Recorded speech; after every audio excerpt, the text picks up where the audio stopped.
magandang araw. Welcome back to Gantsilyong Pambahay. It's been a year since yung last kong video. Now, magre-resume ako kasi maraming nagre-request ng crochet tutorial, lalo na dun sa mga nag-home study, sa mga online, sa mga estudyante na nag-online study. So, ang video natin ngayon ay tungkol sa paggawa ng half double crochet. Okay. Ano yung mga magagawa sa half double crochet? Madami. Pwede kang gumawa ng simple na style ng beanie. Half double crochet lang ang gamit mo. Pwede ka rin gumawa ng mga bags katulad nito. Tumbler case with handle. Puro half double crochet lang yung ginamit na stitch dito. And pwede ka rin gumawa ng bonnet. Adult or children, pambatang bonnet. Yan, half double crochet lang yung gamit dito. Bago tayo mag-start, follow niyo po yung channel natin, like the video, and click the bell icon para ma-notify tayo sa mga bagong videos. So, magsimula na po tayo.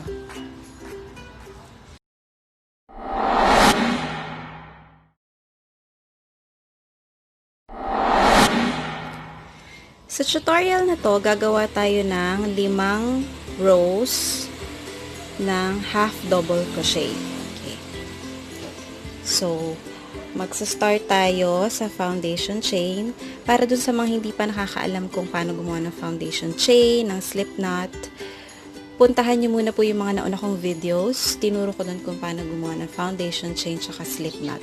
Then, tsaka tayo manood ng mga susunod na videos.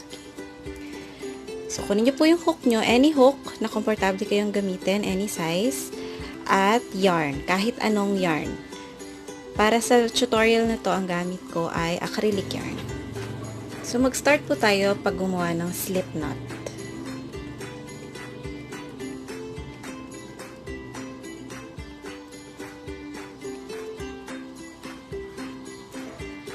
Ngayon, gagawa po tayo ng 12 chains. Yarn sa ibabaw ng hook. Hilahin po through the loop. 1, 2, 3, 4, 5, 6, 7, 8, 9, 10, 11, 12. Meron na po tayong 12 chains. Para sa susunod na row, hanapin po natin yung pangatlong chain from the hook. So, ito po yun. So, ito yung isa, dalawa, tatlo.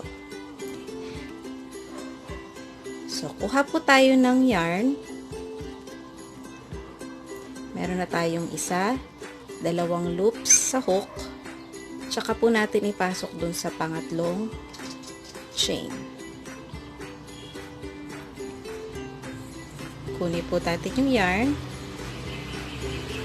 ipasok dun sa chain. Meron ka na pong 3 loops sa hook mo. Kuha ka pong isang yarn, at ipasok po lahat doon sa 3 loops. So, nakagawa na po tayo ng unang half double crochet. So, for the rest po ng chain, ng foundation chain, ganun lang po yung gagawin natin. Kuha tayo ng yarn. Hanapin yung susunod na chain. Ipasok po natin doon yung hook. Kuha tayo ng yarn. Ipasok dun sa chain. Meron kang 3 loops sa hook. Kuha ka po ng yarn at ipasok mo dun sa 3 loops. Pangalawang half double crochet. Para sa foundation chain na to, makakagawa tayo ng 10 half double crochet. So, nakakadalawa na po tayo. So, ulitin lang po natin yung process na ginawa natin kanina hanggang makarating po tayo dito sa dulo.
So, natapos na po natin yung first row ng half double crochet natin. So, meron tayong 10 half double crochet for this row.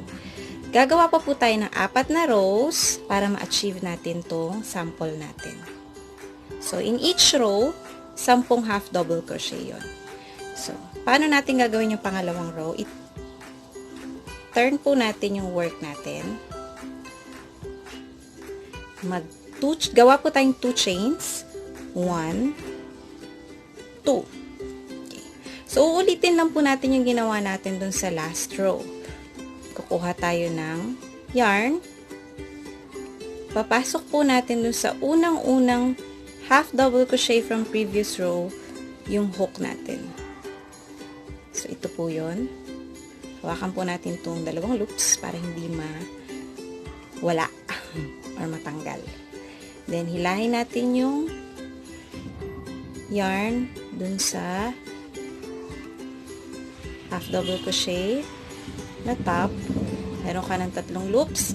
Kuha ng yarn and hilahin dun through that 3 loops. So, meron na tayong first half double crochet for our second row. Gagawa po tayo ng 9 pa para makasampo hanggang makarating tayo sa dulo. Okay? So, gagawin lang din natin yung ginawa natin kanina. Kuha tayo ng yarn, ipasok sa next half double crochet na top. Dito po yan, ha.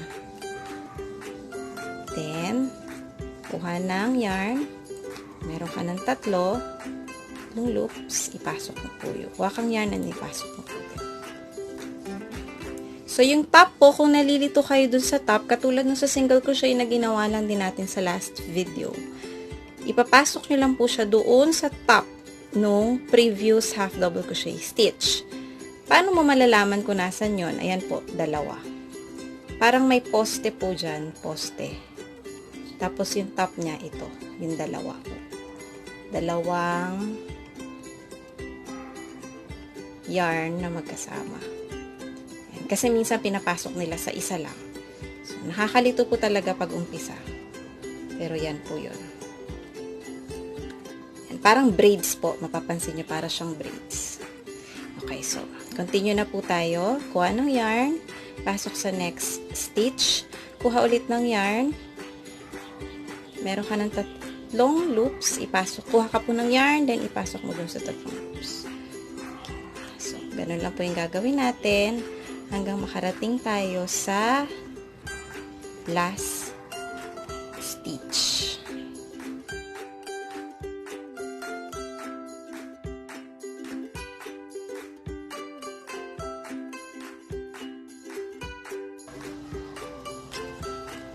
So, naka 3 rows na po ako. Tatapusin ko na po yung 2 rows para makagawa ko ng sample na katulad nito. Then, babalikan ko po kayo kapag tapos na. Tapos ko na po yung last row ng ating half double crochet sample. So, ayan. So, para mag-end, mag-chain lang po ako ng isa. Then, pwede ko nang gupitin yung dulo. Make sure, pag may project po kayo using half double crochet, or kahit anong stitch po ng crochet, mag-leave po kayo ng enough yarn sa tail para ma-weave nyo po siya, maitago nyo siya.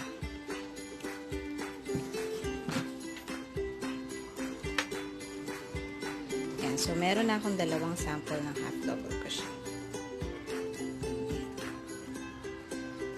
So, practice lang po ng half double crochet, makakagawa kayo ng maraming project using this stitch. Napaka-simple at napakadaling stitch lang po. So, ito yung mga projects na sample kanina.